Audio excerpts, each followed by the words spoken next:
Hello everyone, आप सबका स्वागत है।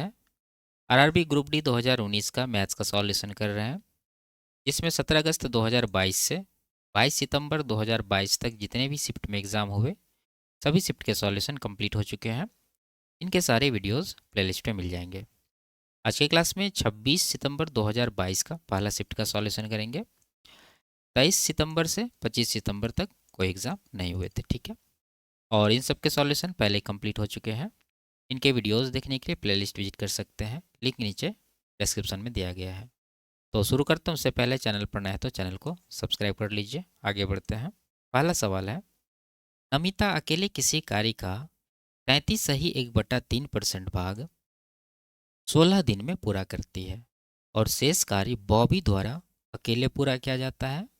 संपूर्ण कार्य कुल 28 दिन में पूर्ण होता है। नमिता और बॉबी एक साथ कार्य करते हुए मूल कार्य का 11/16 भाग कितने दिन में पूरा कर सकते हैं, ठीक है।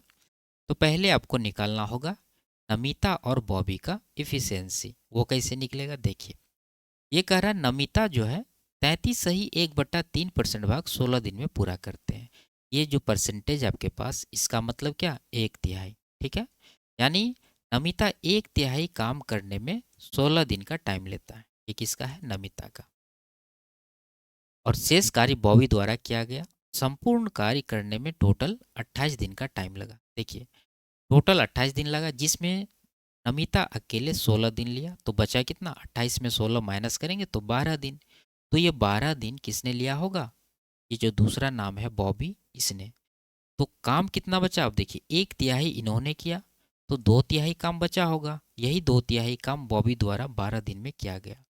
अब हमें निकालना है दोनों का एफिशिएंसी, ठीक है। तो देखिए, ये 1/3 16 दिन में करता है, तो पूरा काम कितना दिन में करेगा, 3 × 16 48 दिन, ठीक है। ये किसका है, नमिता का। और ये नीचे वाला है बॉबी का, जो 2/3 काम करता है 12 दिन में, तो पूरा काम कितना दिन में करेगा।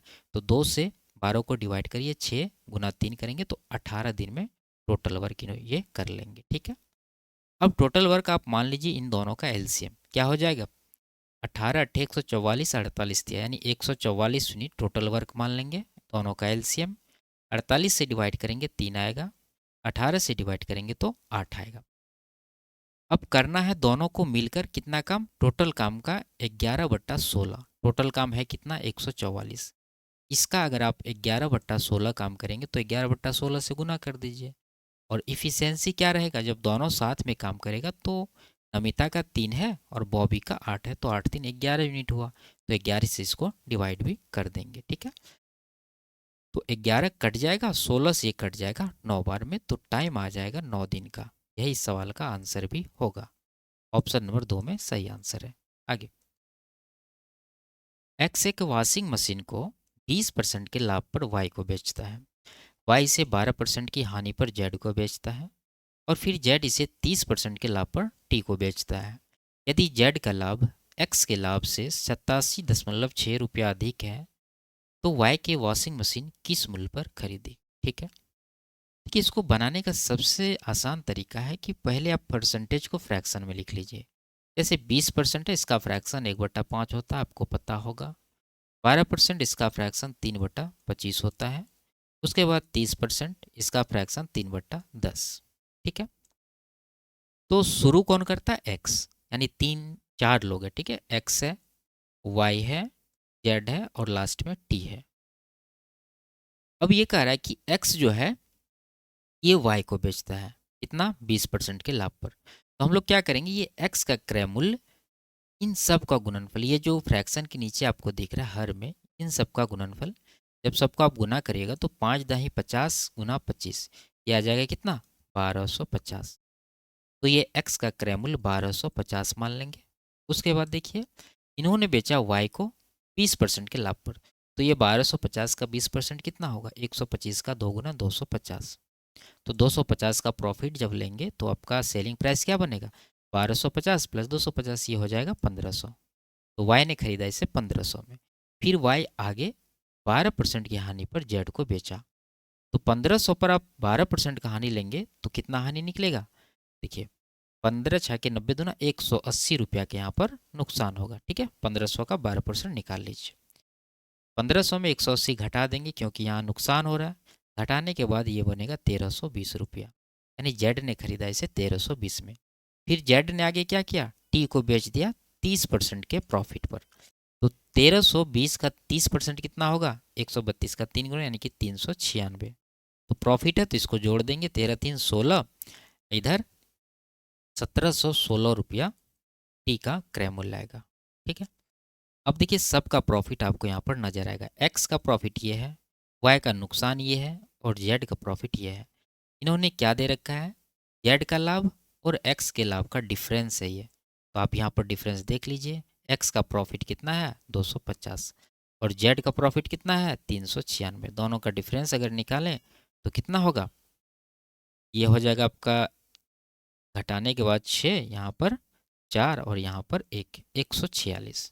ठीक है, और यहाँ पर देखिए सवाल में कितना का डिफरेंस है 87.6। तो ये 146 यूनिट 87.6 के बराबर होगा। अगर आप देखेंगे तो 14 छः के 84, 6 छः के 36, यानी 0.6 गुना ये हो रहा है। अब आपको क्या निकालना है, अब निकालना है आपको y के क्रय मूल्य। ठीक है, y जो है किस मूल्य पर इस मशीन को खरीदा। तो y का क्रय मूल्य कितना है 1500। तो 1500 का भी कितना गुना करेंगे 0.6 गुना, तो ये आएगा 15 छः के 90 यानी 900 रुपया। तो यही 900 रुपया जो है इस सवाल का आंसर होगा, ऑप्शन नंबर 1 में दिया गया है। आगे, त्रिभुज ABC के तीनों कोणों का इसी क्रम में अनुपात 3 4 5 है। यदि भुजा AB को x तक बढ़ाया जाता है तो बाह्य कोण CBX का माप क्या होगा। ठीक है, ट्राइंगल बना लीजिए फिर इसको सॉल्व कर लेंगे। अच्छा, एक चीज़ यहाँ पर ध्यान देना आपको कि किसको बढ़ा रहे हैं हम, AB को, तो AB नीचे लेंगे। ठीक है, ताकि डायग्राम आपको सीधा सीधा दिखे। अब इसको बढ़ा दिया x तक, तो ये जो बाह्य कोण बना इसी का माप आपसे पूछा जा रहा है। ठीक है, ये A है, B है, तो ये C होगा आपका। तो CBX ये वाला कोण आपसे पूछा जा रहा है। और तीनों कोणों का अनुपात दे रखा है 3 4 5। तो A है आपका 3 यूनिट, B है 4 और C है 5। अगर हमें ये थीटा का वैल्यू निकालना तो कितना होगा, आप जानते कि ये बाह्य कोण अंतः कोणों के योगफल के बराबर होता है, तो 5 3 8 यूनिट होगा ये। अब यहाँ त्रिभुज के तीनों कोणों का योगफल 180 डिग्री होगा, जबकि रेशियो में अगर आप जोड़िएगा तो 5 3 8 4 12 यूनिट हो रहा है। तो 12 यूनिट 180 डिग्री के बराबर होगा। हमें निकालना है 8 यूनिट, तो 8 का निकाल देंगे। तो 12 से 180 कितना गुना हो रहा है, ये 15 गुना। तो इसका भी 15 गुना करेंगे तो 15 अट्ठा 120 डिग्री इसका आंसर बनेगा। ऑप्शन नंबर 3 में इसका सही आंसर है। आगे, यदि द्विघात समीकरण ये है, इसके मूल समान है तो k का मान ज्ञात कीजिए। ठीक है, देखिए मूल जब समान रहता है तो क्या कंडीशन होता है, d 0 होता है, यानी कि बी स्क्वायर माइनस 4ac बराबर 0 होगा। अब यहाँ आप वैल्यू रख दीजिए, b क्या होगा, x का गुणांक जो कि माइनस के है, इसका स्क्वायर करेंगे तो प्लस में k स्क्वायर आएगा। उसके बाद -4ac, 4 इंटू ए क्या है, एक्स स्क्वायर का गुणांक जो कि 1 है यहाँ पर, और c 169 है बराबर 0। यहाँ से के स्क्वायर इस तरफ रहेगा, इसको अगर उस तरफ भेजेंगे तो ये प्लस में आ जाएगा 4 गुना 169। के बराबर कितना होगा, इसका वर्गमूल, यानी कि इसका 2 आएगा, इसका 13 आएगा, तो 13 दूना 26 आएगा। और वर्गमूल ले रहे हैं और द्विघात समीकरण है तो 1 + 1 माइनस आएगा। तो +-26 इसका आंसर होगा, ऑप्शन नंबर 2। आगे, 3 व्यक्तियों की आयु का योग 44 वर्ष है और उनकी आयु का संख्यात्मक गुणनफल 1950 है। साथ ही दूसरे और तीसरे व्यक्ति की आयु के अंतर को पहले और दूसरे व्यक्ति की आयु के अंतर से घटाने पर 5 वर्ष आता है। दूसरे व्यक्ति की वर्तमान आयु ज्ञात कीजिए। ठीक है, कि जो कह रहा वो लिखते जाइए। 3 व्यक्ति है, मान लीजिए तीनों की आयु क्या क्या है, ए है, बी है और सी है। तीनों का योगफल दे रखा है 44, यानी हम लोग क्या लिख सकते हैं, a + b + c बराबर 44। उनकी आयु का गुणनफल 1950 है, यानी a Guna b Guna c बराबर कितना होगा 1950। साथ ही दूसरे और तीसरे का अंतर को पहले और दूसरे के अंतर से घटाने पर 5 प्राप्त होता है। यानी पहले और दूसरे को आगे लिखिए, पहला a है दूसरा b है, तो इन दोनों का डिफरेंस a - b आएगा। इसमें घटाएंगे किसको, दूसरे और तीसरों, यानी कि दूसरा b है तीसरा c है, तो b - c इसमें जब घटाएंगे तो क्या प्राप्त होगा 5, लिख दिया। अब इसको थोड़ा सा सिंप्लीफाई करिए, ये कितना आएगा, ए माइनस बी माइनस का 2 भी हो जाएगा और ये माइनस माइनस प्लस का सी हो जाएगा बराबर 5। अब निकालना क्या है, दूसरा व्यक्ति का आयु यानी बी का वैल्यू निकालना है। अगर आप इसमें से इसको घटा दीजिएगा, ये वाला इक्वेशन को आप यहाँ ले आइए, तो ए प्लस बी प्लस सी बराबर 44 होगा। ठीक है, अब यहाँ हम घटा दें अगर तो क्या हो जाएगा, सी कट जाएगा, ए कट जाएगा, ये हो जाएगा माइनस का 3b, और ये यहाँ पर घटाएंगे तो कितना होगा, ये माइनस का 39 होगा। 3 से ये कट जाएगा 13 बार में, यानी बी का वैल्यू 13 आ गया। और यही चीज़ हमें निकालना था, तो 13 ही इसका आंसर होगा, ऑप्शन नंबर 2 में दिया गया है। ठीक है, आगे इसका मान ज्ञात करना है। तो देखिए ये ब्रैकेट के अंदर जो है यहाँ से यहाँ तक ये ए स्क्वायर माइनस बी स्क्वायर पर सेट है, तो आप इसे क्या करेंगे, वैल्यू निकालने के लिए ए प्लस बी इंटू ए माइनस बी, यानी एक बार जोड़ेंगे एक बार घटाएंगे। अगर जोड़ दें तो कितना होगा, 34 प्लस 11, ये हो गया आपको 45। ठीक है, और इधर बन जाएगा आपका 1.2, यानी ये हो गया 46.2 जोड़ने के बाद। फिर घटाएंगे, तो इसमें जब इसको घटाएंगे तो कितना होगा, ये तो जीरो हो गया, 14 में 7 घटा 7, यहाँ 13 में से 3 में से 1 घटा 2 और यहाँ पर 2, यानी 22.7 होगा ये। ठीक है, और ये आपका बच गया यहाँ पर गुना 5.15, ये भी दे देंगे। नीचे आते हैं अब, ये देखिए यहाँ पर स्क्वायर में है और यही वैल्यू यहाँ पर है अलग, तो ये दोनों में कॉमन हो गया, तो कॉमन ले लेंगे हम 25.75। कॉमन लेने के बाद ब्रैकेट में क्या बचेगा, यहाँ से 25.75 और प्लस के बाद ये वैल्यू बच जाएगा, यानी प्लस 20.45, और लास्ट में ये आपका गुना के साथ है 22.7। इसे आपको कैलकुलेट करना है। ठीक है, तो कर लेते हैं। देखिए ये जब आप इसको ऊपर वाला को सेम टू सेम लिखेंगे, 46.2 गुना 22.7 गुना 5.15, और नीचे हो जाएगा आपका 25.75 गुना, इन दोनों को जोड़ना होगा, तो 25 20 45 और यहाँ से 1.2, तो 46.2 आएगा यहाँ से गुना 22.7। अब कटाइए ऊपर नीचे, देखिए 22.7 यहाँ भी है, यहाँ भी कट जाएगा, 46.2 यहाँ से कट जाएगा, यहाँ पर है 5.15 और यहाँ पर 25.75, सीधा सीधा 5 गुना दिख रहा है, तो ये एक बार में और ये 5 बार में कट जाएगा, तो 1/5 इसका आंसर होगा, ऑप्शन नंबर 3। आगे इसका मान ज्ञात करना है। ठीक है, तो देखिए सारा चीज़ यहाँ पावर में दे रखा है, तो आप क्या करिए, यहाँ आधार को बराबर बनाने की कोशिश करिए। जैसे यहाँ 9 की पावर 4 है और यहाँ 3 की पावर 6 है, बराबर नहीं, इसको बराबर हम लोग कर सकते हैं। जैसे 9 को लिख सकते हैं 3 का स्क्वायर और उस पर 4 पावर पहले से, तो कुल मिला के 3 की पावर कितना बन गया, 4 दूना 8। उसी तरह से सबको कर लेंगे, तो ये 3 की पावर 8 हो गया। आगे 10 की पावर 3 है, तो 10 मतलब क्या, 5 गुना 2, तो 5 की पावर 3 अलग कर लेंगे और 2 की पावर 3 अलग कर लेंगे। ठीक है, अब यहाँ पर इसको रहने दीजिए। ये देखिए 16 की पावर क्या है, हाफ है, 16 की पावर हाफ मतलब क्या, √16, जिसको आप 4 लिखेंगे। ठीक है, यानी ये वैल्यू आपका कितना हो गया, 4 को हटा दीजिए। अब यहाँ 4 की पावर कुछ नहीं रहता तो क्या रहता, 1, और यहाँ बीच में गुना है, 4 4 बराबर है, तो पावर को क्या करेंगे, जोड़ देंगे, तो -4 यहाँ +1, कुल मिला के 4 की पावर -3 हो जाएगा, तो ये वैल्यू आपका आ गया 4 की पावर -3। और माइनस पावर रहता तो आप जानते हैं कि वो वैल्यू नीचे आ जाते हैं, 1 के नीचे, तो उसको नीचे ही लिख देंगे 4 की पावर 3, या फिर आप 4 की पावर 3 को एक बार और तोड़ेंगे तो ये 2 की पावर 6 बन जाएगा। ठीक है, तो 2 की पावर 6 लिख दी। उसके बाद नीचे आते हैं, 5 की पावर 6 है। ठीक है, उसके बाद 3 की पावर 6 है, वो लिख देंगे। क्लियर है, अब इसको कटाइए। देखिए 2 की पावर 3, यहाँ 2 की पावर 6, तो इसको काटेंगे जब, तो यहाँ पर 2 की पावर 3 आपका बच जाएगा। उसी तरह 5 की पावर 3 से इसको काटेंगे तो 5 की पावर 3 बच जाएगा, और 3 की पावर 6 से इसको जब काटेंगे तो कितना, 8 में से 6 घटा दीजिए, 3 की पावर 2 आपका बच जाएगा। ऊपर आ गया 3 का स्क्वायर 9, और नीचे आ गया कितना, 2 का क्यूब 8, इधर 5 का क्यूब, यानी 10 का क्यूब, कुल मिला के 1000 इसका जो है आएगा नीचे, तो 9/1000 इसका आंसर होगा, ऑप्शन नंबर 1। आगे प्रिया के पास पेन और पेंसिलों की कुल संख्या 60 है, यदि उसके पास 25 और अधिक पेन तथा 5 कम पेंसिलें होती तो पेनों की संख्या पेंसिलों की संख्या की 3 गुनी हो जाती। उसके पास मूलतः मौजूद पेनों और पेंसिलों की संख्या का अंतर ज्ञात कीजिए। ठीक है, तो सिंपल सा इक्वेशन बनाना होगा आपको। मान लीजिए पेन की संख्या इसके पास x है और पेंसिल की संख्या इसके पास y है और दोनों का कुल संख्या 60 है, तो दोनों को जोड़ के 60 के बराबर कर सकते हैं। ये आपका पहला इक्वेशन हो गया।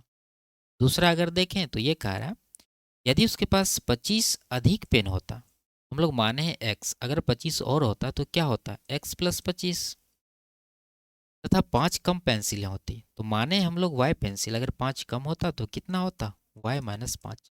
तब जाके पेंसिलों की संख्या की 3 गुनी होती पेन की संख्या, यानी ये पेंसिल जो है इसका 3 गुना ये पेन के बराबर होता। ये कंडीशन है। अब यहाँ से इक्वेशन बना लीजिए, तो 3y इस तरफ आएगा तो x माइनस 3y हो जाएगा। 5 या 15 माइनस हुआ 25 जाएगा तो माइनस का 40 हो जाएगा राइट साइड। ये दूसरा इक्वेशन हुआ। अब हमें दोनों का संख्या निकालना, तो पहला इक्वेशन को यहाँ पर ले आइए और 3y माइनस में तो यहाँ भी 3 से आप गुना कर सकते हैं। ठीक है, 3 से गुना करके इसको यहाँ पर हम लोग ले आते हैं, तो ये होगा 3x, उसके बाद प्लस में 3y और राइट साइड 6 या 18 180। अब आप जोड़ दीजिए, दोनों को जोड़ेंगे तो क्या होगा, 3y कट जाएगा, एक माइनस एक प्लस है, इधर 3x प्लस x ये हो जाएगा 4x और राइट साइड 140। 4 से इसको कटाएंगे तो 35 आएगा, यानी x का वैल्यू 35 आया। यहाँ पर रखेंगे तो y का वैल्यू कितना होगा, 35 60 में घटेगा तो 25 आएगा y का वैल्यू। यानी 35 पेन है और 25 पेंसिल है, दोनों का डिफरेंस पूछा जा रहा है, तो 35 और 25 में कितना का डिफरेंस है, 10 का। ऑप्शन नंबर 1 इसका सही आंसर होगा। आगे, यदि ये है जहाँ x और y सहभाज्य, तो x प्लस वाई का मान याद करना है। तो इसको फ्रैक्शन में बदलिए, तब जाके x और y आपको पता चलेगा। फ्रैक्शन में बदलने के लिए सबसे पहले पॉइंट और रेकरिंग छोड़ के नंबर लिखेंगे, 372 बनेगा। अब उसमें माइनस वो करेंगे जिसका रेकरिंग नहीं हो रहा है, जैसे यहाँ पर 3 है तो 3 माइनस कर दीजिए। अब नीचे क्या आएगा, पॉइंट के बाद जितने अंकों का रेकरिंग है, तो यहाँ पर 2 अंक है तो 2 बार 9 आएगा, और एक अंक ऐसा है जिसका रेकरिंग नहीं हो रहा तो उतना 0 आएगा। तो घटाने के बाद ये 369 बन गया और नीचे बन गया 990। घटाएंगे, 9 से कट रहा है 110, ये कटेगा 9 चौके 36, 9 एक का 9 41। ठीक है, तो ये हो गया आपका x, ये हो गया y। यही फॉर्म में हमें लिखना था, यानी x बट्टा y में, तो x का ये वैल्यू हो गया, y का ये वैल्यू है, क्योंकि ये दोनों को प्राइम है। दोनों का योगफल पूछ रहा, तो दोनों को जोड़ दीजिए, 110 प्लस 41 कितना आ जाएगा, 151। यही आपका आंसर भी होगा, ऑप्शन नंबर 3। आगे, इसको विस्तारित करना है, ये a प्लस बी प्लस सी का होल स्क्वायर है, यानी आपको ऑप्शन देखना है। ए स्क्वायर सब में सेम है, बी स्क्वायर सब में सेम है, सी स्क्वायर देखिए यहाँ माइनस है, यहाँ प्लस प्लस, तो जब इसका स्क्वायर करेंगे माइनस वाला का तो ये प्लस में आ जाएगा वैल्यू, तो माइनस वाला आप हटा दीजिए पहले ही। ठीक है, तो 2 ऑप्शन है। आगे चलें तो उसके बाद 2ab होता है, यानी इन दोनों को गुना करेंगे तो प्लस प्लस प्लस आएगा, तो इन दोनों में प्लस यहाँ पर है, यहाँ माइनस आ गया, तो इसको हटा दीजिए।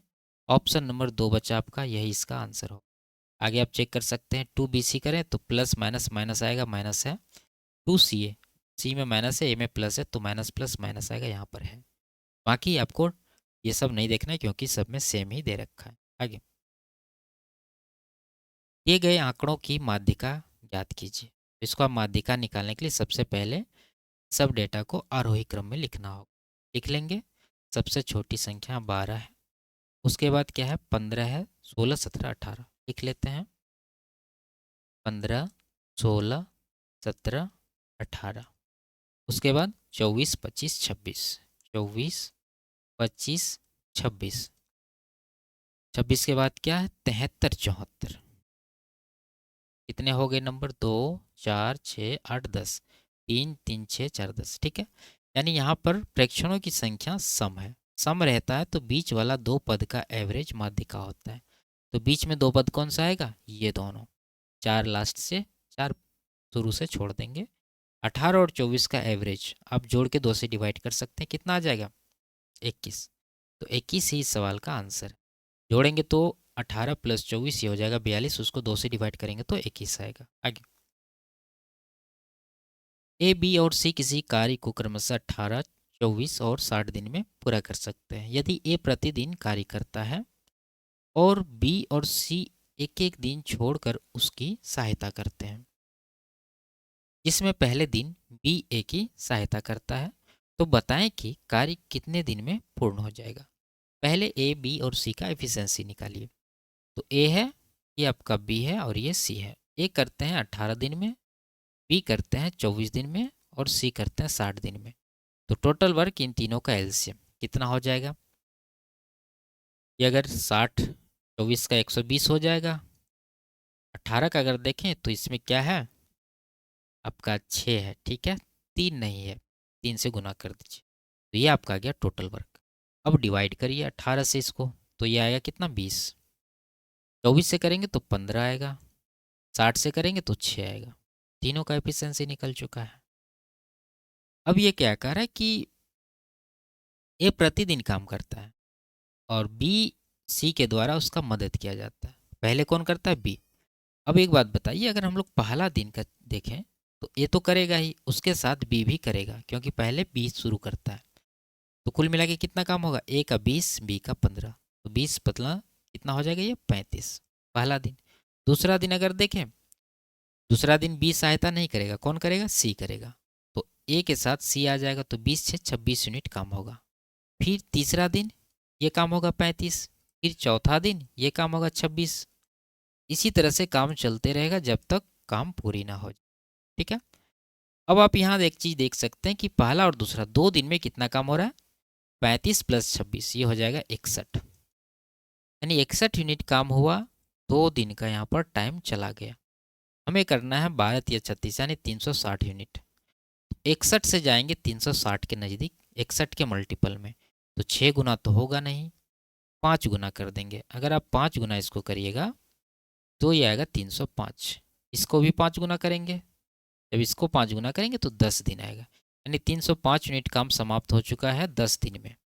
अब किसका बारी होगा? अब जो पहले शुरू किया था वही करेगा 35 यूनिट। तो 35 यूनिट यहाँ पर करा दीजिए, एक दिन टाइम लग जाएगा। तो 305 + 35 कितना हो गया? 340। अब काम कितना बचा? 20 यूनिट, क्योंकि 360 में 340 हो गया तो 20 यूनिट ही बचा।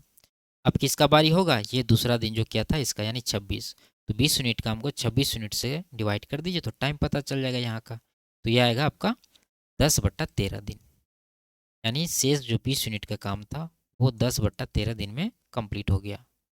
तो टोटल कितना हो गया? टोटल टाइम हो गया आपका 10 दिन, एक यहाँ 11 दिन और ये 10/13। तो 11 सही 10/13 दिन इसका करेक्ट आंसर होगा, ऑप्शन नंबर 1। आगे, यदि समीकरण ये है, इसका एक मूल -2 है और इस समीकरण के मूल समान है, तो के का मान ज्ञात कीजिए, ठीक है। देखिए के यहाँ पर है, यहाँ से के का वैल्यू निकालने के लिए आपको इस समीकरण से पी का वैल्यू निकाल करके यहाँ पर रखना पड़ेगा, तब जाके यहाँ से के का वैल्यू आएगा। तो यहाँ से पी का वैल्यू कैसे निकलेगा? देखिए ये कह रहा है एक मूल -2 है, तो ये -2 क्या है? ये एक्स का एक वैल्यू है। तो x बराबर -2 आप इस समीकरण में रख दीजिए। अगर आप इसको इस समीकरण में रखेंगे तो क्या वैल्यू बनेगा? -2 का स्क्वायर 4, 4 तिया 12 और ये -2 गुना पी माइनस का 2p और प्लस का 2 बराबर 0। तो यहाँ से p का वैल्यू कितना होगा? इसको इस तरफ भेज देंगे और इधर 14 को 2 से डिवाइड करेंगे तो 7, यानी p का वैल्यू आ गया 7। यहाँ पर अगर रख दें तो ये वैल्यू क्या बनेगा? ये तो आपका 7x² है और यहाँ पर अगर 7 रखें तो ये बन जाएगा 7x और प्लस का k बराबर 0। अब इस समीकरण का क्या था कंडीशन कि इनके मूल समान है। अब जानते हैं मूल अगर समान रहता तो क्या कंडीशन होता है? d 0 के बराबर होता है, यानी डिस्क्रिमिनेंट इसका 0 होगा। तो b² - 4ac बराबर 0 लिखेंगे। b मतलब क्या? x का गुणांक जो कि 7 है, तो 7 का स्क्वायर 49 -4ac, 4 इंटू ए क्या है? x² का गुणांक 7, c क्या है? k है, बराबर 0। तो यहाँ से 49 बराबर ये चला जाएगा 28 की इस तरफ प्लस में, k बराबर कितना होगा? 49 से कटा दीजिए 4 बार में, 7 से 7 बार में, तो 7/4 k का वैल्यू आएगा। ऑप्शन नंबर 2 में सही आंसर दिया गया है। आगे, रवि अपनी आय का 20% पेट्रोल पर व्यय करता है और शेष आय का 1/3 भाग घरेलू खर्च पर व्यय करता है। उसके बाद बची शेष राशि उसकी बचत है।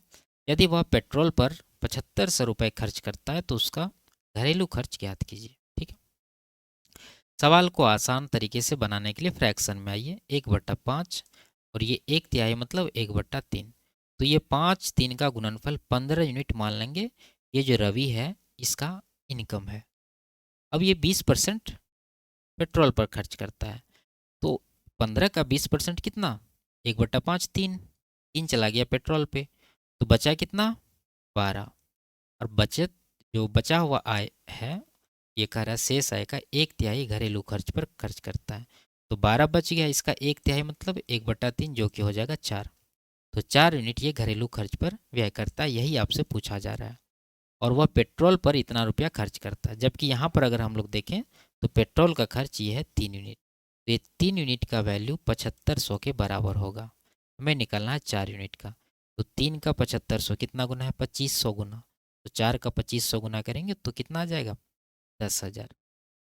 तो 10,000 ही इस सवाल का आंसर भी होगा। ऑप्शन नंबर 2 में दिया गया है। आगे, यदि a साइन क्यूब बराबर b कॉस क्यूब और ये कंडीशन है जहाँ q का वैल्यू 0 और 90 के बीच में है तो a square plus B square का मान ज्ञात कीजिए। ठीक है। देखिए रिपीटेड सवाल है, इसमें हम लोग को कुछ नहीं देखना, बस यहाँ से आप निकाल लीजिए वैल्यू। a यहाँ है, b को इस तरफ लाएंगे तो a/b बराबर क्या बनेगा, कॉस क्यूब और यहाँ पर साइन क्यूब। हमें निकालना है स्क्वायर में योगफल। जब इसका स्क्वायर में योगफल यानी ए स्क्वायर प्लस बी स्क्वायर निकालेंगे तो ए का वैल्यू ये है तो स्क्वायर में लिखे यानी कि कॉस स्क्वायर क्यूब और यहाँ से साइन स्क्वायर क्यूब। तो क्यू क्यू दोनों जगह बराबर है यानी कि थीटा बराबर है तो क्या होगा, cos square theta plus sine square theta 1 होगा। तो 1 इसका आंसर भी होगा। अगर आपको चेक करना है तो यहाँ से आप इसको खोलकर चेक कर सकते हैं। कैसे, देखिए ए साइन क्यूब का आप किस तरह से लिखेंगे, इसको आप लिखेंगे ए साइन क्यूब गुना साइन स्क्वायर क्यूब। ठीक है। उसी तरह इसको भी बी कॉस क्यूब को लिखेंगे बी कॉस क्यूब गुना कॉस स्क्वायर क्यूब बराबर, और ये जो दिया है उसको हम लोग क्या करेंगे, लेफ्ट साइड ले आएंगे। लेफ्ट साइड अगर लाएंगे तो दोनों में भाग लग जाएगा, यानी यहाँ पर भी आ जाएगा sine Q into cos Q और यहाँ पर भी आ जाएगा sine Q into cos Q. इधर बच गया 1। अब यहाँ पर क्या करना आपको, जो वैल्यू कट रहा है काट देंगे, जैसे साइन क्यू कटेगा काट देंगे, यहाँ भी कॉस क्यू कटेगा काट देंगे। अब एक चीज़ यहाँ पर इमेजिन करना आपको कि साइन स्क्वायर क्यू में ही ले लेते हैं एंगल। ठीक है। Sine square Q plus cos square Q बराबर क्या होता है, 1 होता है। अगर ये 1 होता है, अब यहाँ पर हम देखें तो ये और इसका कॉफिशियंट के रूप में ये रह गया, क्या रह गया, ऊपर ए और नीचे कॉस क्यूब। और साइन स्क्वायर क्यू का कॉफिशियंट क्या होगा, 1 होगा। यानी इसका कॉफिशियंट और इसका कॉफिशियंट को बराबर कर सकते हैं। ए बट्टा कॉस क्यू बराबर 1 कर दीजिए। उसी तरह यहाँ भी बी बट्टा साइन क्यू बराबर 1 कर दीजिए। तो आप देख सकते हैं कि ए का ये वैल्यू आएगा, बी का ये आएगा, इसको इस तरफ भेजने से। तो वही चीज़ यहाँ पर स्क्वायर करके लिखेंगे तो 1 इसका आंसर आएगा। ठीक है। आगे, समान आधार त्रिज्या r सेंटीमीटर और समान ऊंचाई h सेंटीमीटर वाले 3 लंबवृत्तीय बेलनों को एक के ऊपर एक रखकर एक नया लंबवृत्तीय बेलन बनाया गया है जिसकी आधार त्रिज्या r सेंटीमीटर है। इस नए लंबवृत्तीय बेलनाकार ठोस का संपूर्ण पृष्ठीय क्षेत्रफल ज्ञात कीजिए। ठीक है। सिंपल सा, देखिए अगर हम एक के ऊपर एक बेलन रख के जोड़ेंगे तो इसका त्रिज्या नहीं बदलेगा, यानी मोटाई इसका बदलने वाला नहीं है। तो रेडियस इसका सेम टू सेम रह जाएगा। बदलेगा क्या, ऊंचाई। एक बेलन का ऊंचाई h है तो इस तरह का 3 बेलन जोड़ेंगे तो ऊंचाई कितना हो जाएगा, 3 गुना यानी कि 3h हो जाएगा ऊंचाई। तो ऊंचाई भी पता चल गया आपको 3h। अब आपको निकालना है टोटल सरफेस एरिया। अब जानते हैं बेलन का टोटल सरफेस एरिया क्या होता है, टोटल सरफेस एरिया होता है इसका 2πr/r+h। वैल्यू रख दीजिए, r तो r ही रहेगा यानी ये बदलने वाला नहीं है। 2πr यहाँ पर आ गया और यहाँ से r+h, केवल h बदलेगा क्योंकि h यहाँ पर है 3h।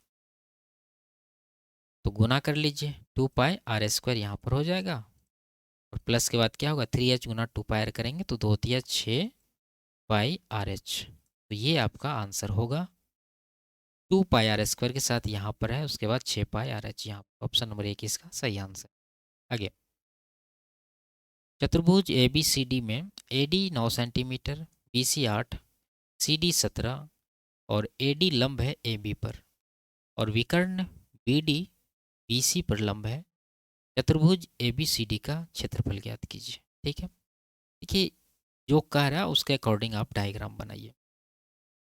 पहले तो ये देखना है कि ये लंब कहाँ पर, AD लंब AB है, तो आप इस तरह से एक खींच देंगे, और यहाँ पर AD लंब AB है तो A यहाँ पर ले लीजिए, क्योंकि A दोनों में कॉमन है, और इस पर हमें बनाना 90 डिग्री, तो A यहाँ ले लेंगे, B यहाँ ले लेंगे, और D यहाँ पर ले लेंगे। बचा है क्या, C को इसके अकॉर्डिंग ड्रॉ करेंगे, जैसे BD लंब है BC पर, और BD क्या है, विकर्ण है। ये जो BD है आपका विकर्ण है, और ये BC पर लंब है, यानी अगर D को B से मिला दें तो ये विकर्ण बन गया, और ये जो विकर्ण है ये BC पर लंब है, तो C कहीं यहाँ पर होंगे, तो C से B को मिला दीजिए। तो आप देख सकते हैं यहाँ भी 90 डिग्री जैसा दिख रहा है, और इसको आप मिला सकते हैं तरह से। तो ये इस तरह का डायग्राम तैयार होगा। अब जिसका जो माप है वो रख दीजिए। AD 9 है, AD यहाँ पर 9, BC 8, BC 8, CD 17, CD यहाँ पर ऊपर में 17, और नहीं है, बस इतना ही है। अब हमें निकालना है इसका, इस चतुर्भुज का एरिया। तो आप इस देख सकते हैं कि चतुर्भुज में 2 ट्रायंगल का निर्माण हुआ है, दोनों समकोण है, एक तो ये है और दूसरा ये है। अगर इसमें देखें तो ये 8 है, ये 17 है, तो ये क्या होगा, अगर ये समकोण त्रिभुज है तो इसमें ट्रिपलेट यूज हुआ है, तो 8 17 15 का ट्रिपलेट होता है, तो ये 15 हो गया। और दूसरा ट्रायंगल ADB में देखें तो ये 9 है, ये 15 और ये समकोण है, तो ये कितना होगा, 12 होगा। 9 12 15 भी ट्रिपलेट होता है, यानी 3 4 5 का 3 गुना करके बनाया गया। तो इस त्रिभुज का अगर हम लोग क्षेत्रफल निकालें, यानी त्रिभुज ABD का कितना आएगा, 1/2 गुना आधार गुना ऊंचाई, सीधा सीधा 12 नमा 108 का आधा ले लीजिए 54, ठीक है, प्लस इस त्रिभुज के एरिया निकाले तो समकोण के आजू बाजू का गुना करके हाफ कर दीजिए, तो 15 120 का आधा 60। तो ये कौन सा त्रिभुज था, BCD, तो ये ट्रायंगल BCD।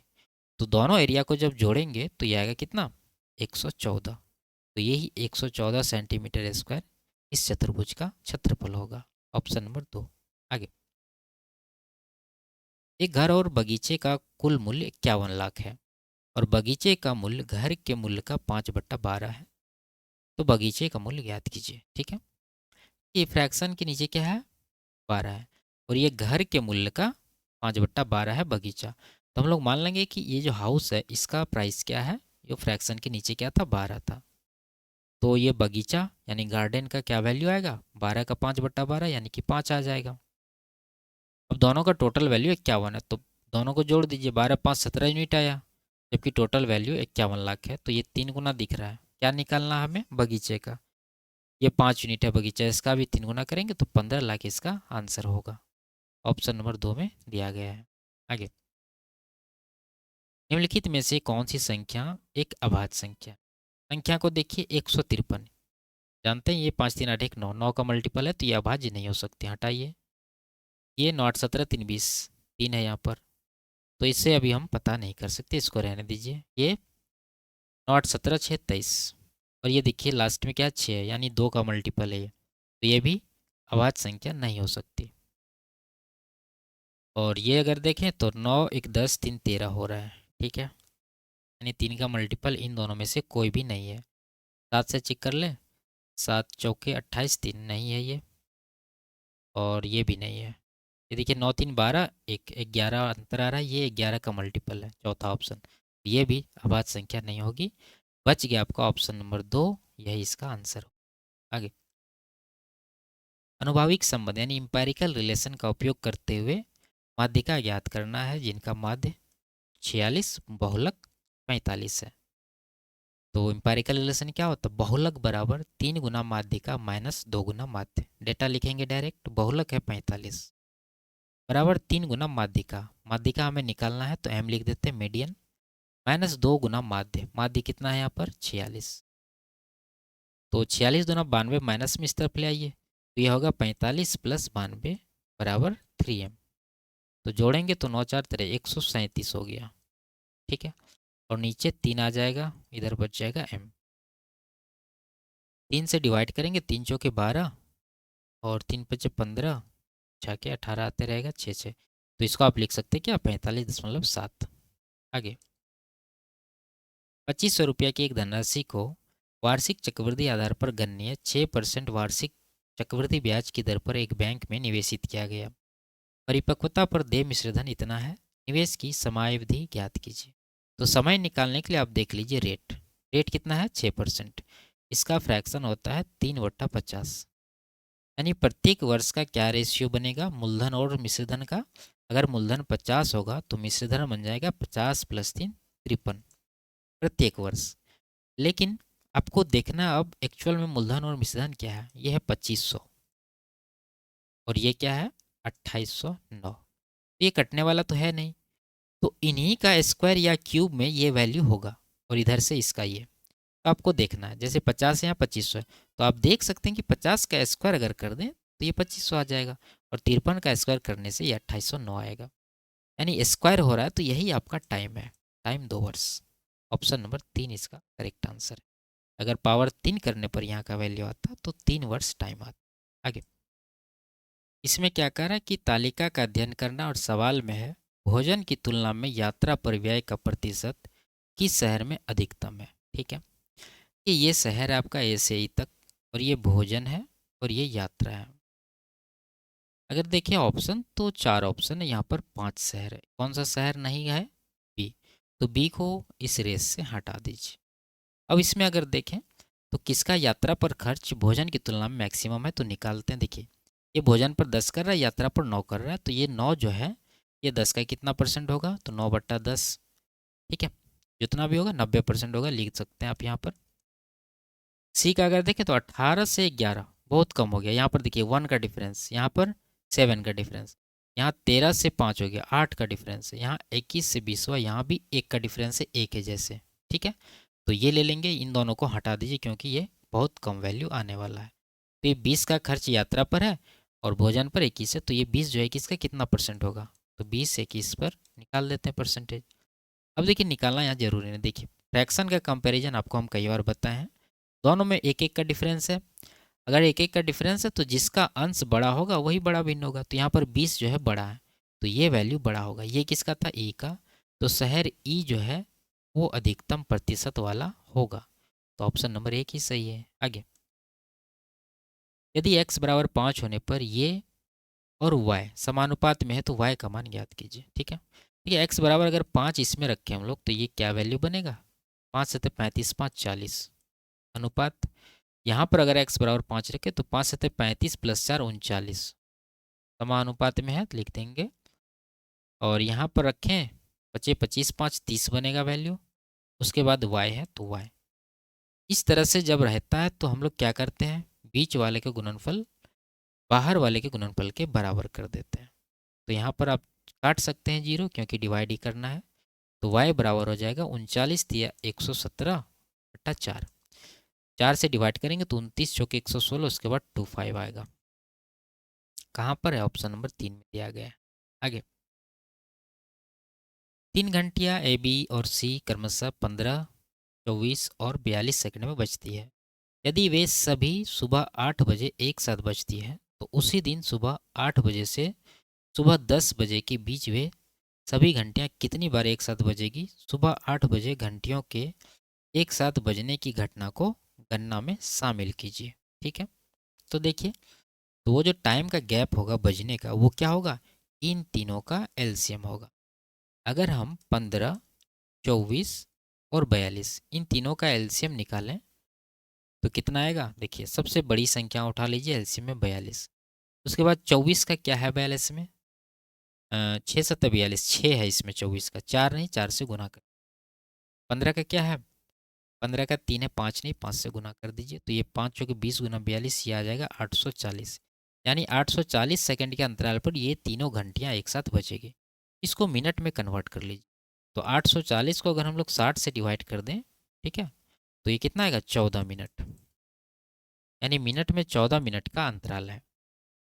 अब देखना आपको 8 बजे से 10 बजे के बीच कितना घंटा हो गया, 2 घंटा। 2 घंटा मतलब 120 मिनट, और अंतराल है 14 मिनट का। तो 120 को आप 14 से डिवाइड करिए, कितना आएगा, 14 अट्ठा 112, बजाय कितना, 8। उसके बाद डेसिमल आएगा, रहने दीजिए। तो 8 बार तो बीच में बज गया पूरा पूरा। और ये कह रहा है कि शुरू में जो एक साथ बजा था उसको भी काउंट करिए, तो एक आप इसमें जोड़ दीजिए। तो 8 1 9 बार ये पूरी तरह से घंटी बजा है।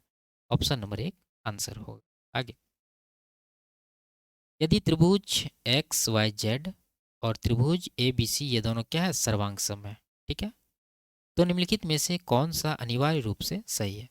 अगर ये दोनों सर्वांग सम है तो इनके संगत भुजा क्या होंगे, बराबर होंगे। तो आपको ऑर्डर मेंटेन करना है। जैसे ऑप्शन अगर देखें तो वाई जेड, तो वाई जेड यहाँ पर है, तो यहाँ पर बी सी इसके बराबर होना चाहिए, ना कि ए बी, तो गलत हो गया। एक्स जेड, तो यहाँ पर ए सी बराबर होना चाहिए, यहाँ ए सी है, इसका मतलब ये जो है निश्चित रूप से सही है। आगे,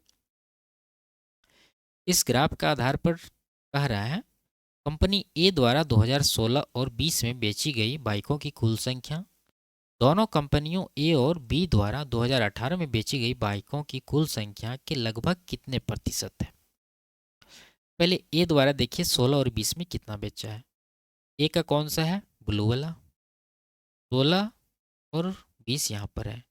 ए यहाँ 13.8 है और 2020 में 13.5 है, तो कितना हो गया, 26 एक 27.3 हो गया। ठीक है, अब देखना आपको ए और बी दोनों का 2018 में, 2018 यहाँ पर है, इसमें ए और बी यहाँ है, 13 यहाँ 14.2, जोड़ने के बाद ये बनेगा 27.2। तो ये कितना परसेंट होगा, अब देख रहे हैं यहाँ सीधा सीधा लगभग बराबर है, 0.1 का डिफरेंस। तो इसको हम लोग इग्नोर करेंगे, 100% इसका आंसर लगाएंगे, ठीक है, क्योंकि 5% का तो डिफरेंस है नहीं। आगे, यदि ए का 60%, बी का ये, सी का 2/5, तो ए बी सी का अनुपात ज्ञात करना है। तो लिखते हैं ए का 60% मतलब क्या, 3/5, बराबर बी का 1.2 मतलब क्या, घटाएंगे 5 यहाँ 6, 6/5, और सी का 2/5, सीधा सीधा लिखा है। तो इसमें ए बी सी का अगर हम रेशियो निकालें तो क्या हो जाता है, इसका उल्टा। तो ये 3/5 है, तो ए में चला जाएगा 5/3। बी का, बी के साथ क्या गुना है, 6/5, तो ये हो जाएगा 5/6, और सी का 2/5 है, तो ये हो जाएगा 5/2। तो ये फ्रैक्शन हटाने के लिए आपको क्या करना होगा, गुना करना होगा, 3 6 2 के एलसीएम जो कि होगा 6। 3 से 2 बार में 2 पंचा 10, 5 आप यहाँ से हटा दीजिए क्योंकि सब में है, ठीक है, सीधा सीधा 3 से 2 बार में जाएगा, 6 से 1 बार में जाएगा, और 2 से 3 बार में जाएगा। तो 2:1:3 इसका करेक्ट आंसर होगा, ऑप्शन नंबर 3। आगे, तो ये लास्ट सवाल था। वीडियो आपको कैसी लगी कमेंट में ज़रूर बताइए। अच्छी लगी तो वीडियो को लाइक, शेयर और चैनल को सब्सक्राइब कर लीजिए। फिर मिलते हैं अगले क्लास में, तब तक के लिए बाय बाय, टेक केयर।